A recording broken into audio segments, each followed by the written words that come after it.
Victims of Russian terror, the dead and dozens wounded in Kharkiv and Zaporizhzhia, which the occupiers attacked with missiles and drones. Will Ukraine come closer to a just peace, and will the diplomatic mission from Europe, which arrived to persuade Trump together with Zelensky, be of any help? So the briefing by Volodymyr Zelensky has ended. Following the meeting with Donald Trump, he took more questions than even the press secretary allowed. And the last question, one of the last questions was asked in English. He was asked whether a bilateral meeting with Putin has already been scheduled. He said that for now it is still unknown when exactly the meeting will take place. We will soon have our final conversation with Olha Koshelenko, who was also present at the meeting and asked her own questions. And we also see a signal that, well, not here right now, but maybe soon we'll even see it on the monitor, a signal that the President of France is holding his press conference for French journalists. There he is, Emmanuel Macron.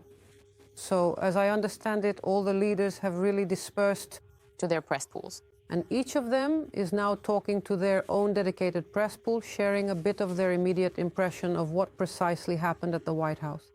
Right now, I'd probably like to focus on something I personally heard from Zelensky, specifically his answer to a question about the territories. His exact quote, "The issue of the territories will be decided between me and Putin." What stood out to you the most? What stuck with me most in general was when he was asked how the conversation actually went. And he said, "I think the result is good." And then, good, normal? Overall, from his appearance and his wording, it seemed to me that the conversation behind closed doors was not easy. Really very difficult. And yet, at the same time, well, knowing Zelensky, a person whose mood and how things went are generally visible, it seemed to me that he had more energy afterwards than before. Because he was very eager to communicate with the press and, again, answered more questions than even his press secretary, Serhiy Nikiforov, tried to shield him from. So I have the feeling that Zelensky is satisfied. He used the word that the meeting was good, normal. Again, 19 times he thanked Trump, both before and after, even when speaking with the Ukrainian press. And of course, it can be translated into English. So the task of expressing gratitude or respect was fulfilled today 100% in all communications with both foreign and Ukrainian media. Another thing that stuck with me was when Zelensky was asked whether he had set any conditions, for example, for a ceasefire to be declared and for the Russians to observe it before this 2- or 3-party meeting.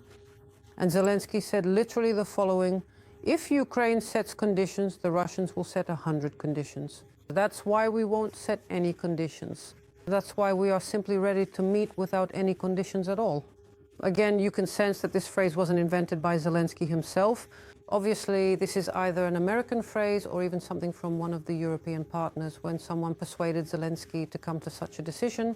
Otherwise, this wording wouldn't exist. It's very un-Ukrainian. I want to tell you, Jan, some good news. It doesn't really relate to the substance of the negotiations, but it does concern the fact that at exactly 2:27 Kyiv time, we were literally on the home stretch. There was a lot, and it went on for a long time today. Overall, these negotiations lasted about 5 hours. They started at around 8-something Kyiv time when everyone arrived. At 8:13? Zelensky and the Europeans arrived at the White House earlier. And already quotes have been circulating from Zelensky's conversation with Trump in the Oval Office, as well as from what we later saw at the table. There was a press statement from the European leaders, Zelensky and Trump. This was the expanded group. In fact, these were all the participants in today's negotiations. Now, after they concluded, Trump was the first, by the way, do you remember, he was the first to make any statements following the press briefing through his social network. In fact, it was from him that we first heard that he would be negotiating for a bilateral meeting between Zelensky and Putin. By the way, I just remembered something else new I heard from Zelensky, that in fact it won't be a trilateral meeting between Putin, Zelensky and Trump, but rather first in the format of Zelensky, Putin, and then Trump. This was a demand or a wish from the Russian side. Trump did not mention this. Yes, and you and I noticed right after Trump's tweet that this is some kind of new semi-format. But Zelensky clarified the situation, saying that it was the Russian dictator who proposed that Zelensky and Putin first meet face-to-face. Olha Koshelenko, who has been with us all evening from the White House, is now at Zelensky's press conference and ready to sum it all up. Olya, what was left behind the scenes? Body language and everything else, rumors, leaks.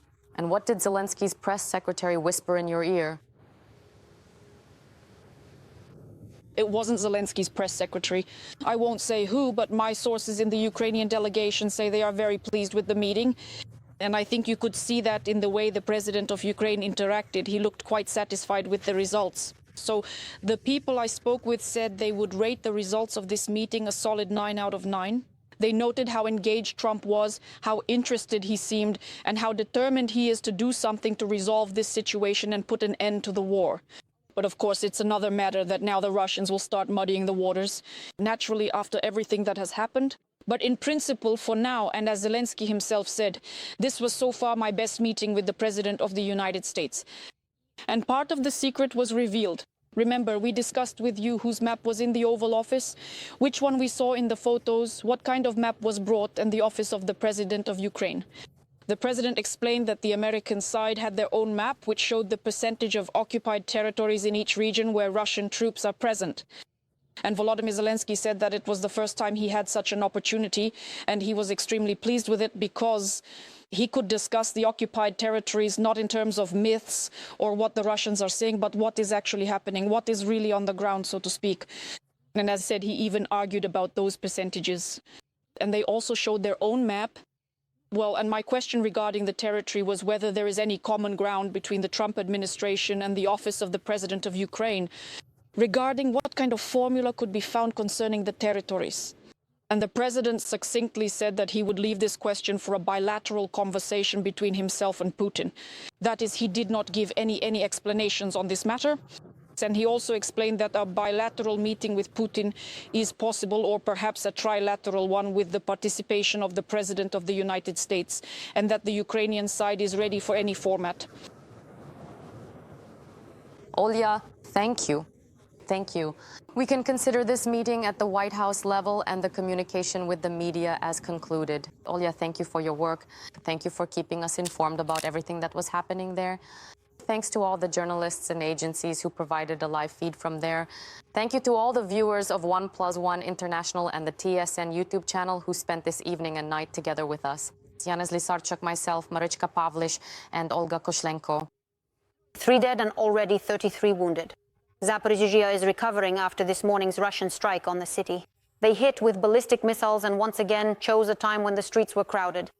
People were just hurrying to work. For several hours, a rescue and search operation was underway at the scene. However, not everyone who was rescued managed to survive. TSN correspondent Olha Pavlovska will continue. 2 powerful explosions within 5 minutes.